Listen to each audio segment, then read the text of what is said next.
Paul Harold Orgeron was an American mass murderer responsible for the Edgar Allan Poe Elementary School bombing on September 15, 1959. Paul Harold Orgeron was a 49-year-old tile setter. He was also an ex-convict.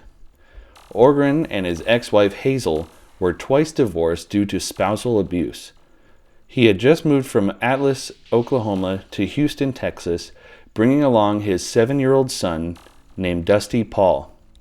For a short time, Orgeron rented at a nearby boarding house using the false name Bob Silver. According to the landlord, they were quiet and did not cause trouble.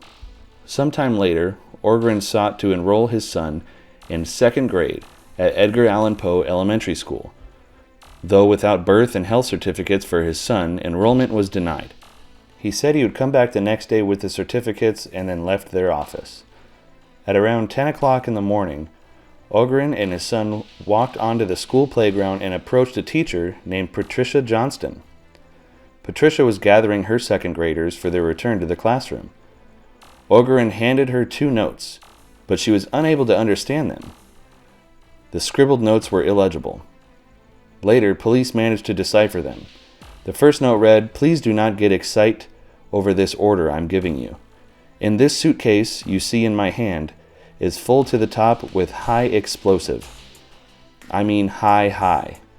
Please believe me when I say I have 2 more that are set to go off at 2 times. I do not believe I can kill and not kill what is around me. And I mean my son will go. Do as I say and no one will get hurt. Please. P.H. Orgeron." And the second note read, "Do not get the police department yet. I'll tell you when. Please do not get excited over this order I'm giving you. In this suitcase you see in my hand, it filled to the top with high explosive. Do not make me push this button. That's all I have to do. Also, have 2 more cases, high explosive, that are set to go off at a certain time at 3 different places, so it will more harm to kill me. So do as I say and no one will get hurt. And I would like to talk about God while waiting for my wife." It was reported that he mumbled about having power in a suitcase. He spoke incoherently about the will of God and having to get the children. Orgeron then asked the children to gather around him and began to wave around his suitcase. Patricia Johnston, the second grade teacher, noticed a doorbell button on the bottom of his suitcase. Worried, she asked the students to return to the building. She told 2 students to notify the school principal, R.E. Doughty, along with the school custodian, James Montgomery. When they arrived, they asked Orgeron to leave the school grounds.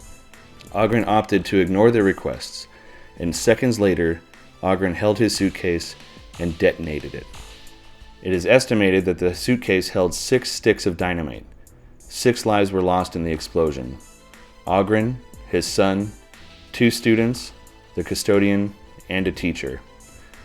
Paul Harold Orgeron was 49. Dusty Paul Orgeron was 7.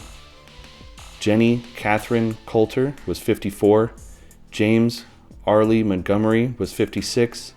William S. Hawes Jr. was 7. And John Cecil Fitch Jr. was 8. A further 18 were injured in the blast. The principal suffered a broken leg, and 2 other children lost a leg. On the day of the bombing, authorities were not certain if Orgeron had been killed in the blast.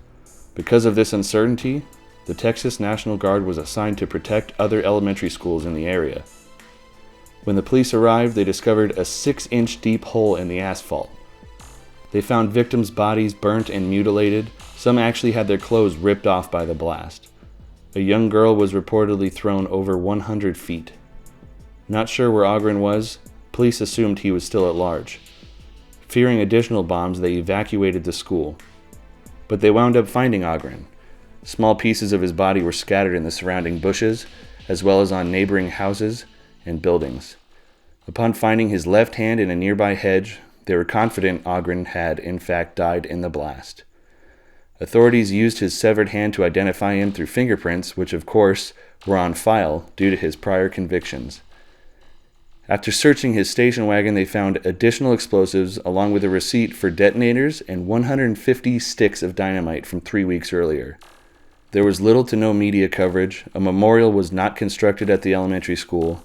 However, the school district later named 2 elementary schools after victims of the attack: Coulter Elementary School in Meyerland and Montgomery Elementary School in Houston.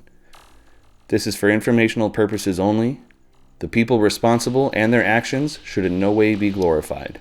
There are monsters among us. We must learn from our past and be preemptive. Regardless of motive, violence should always be a last resort as a method for inducing or provoking social change. Actions that lead to the taking of lives of innocent people are simply not justified.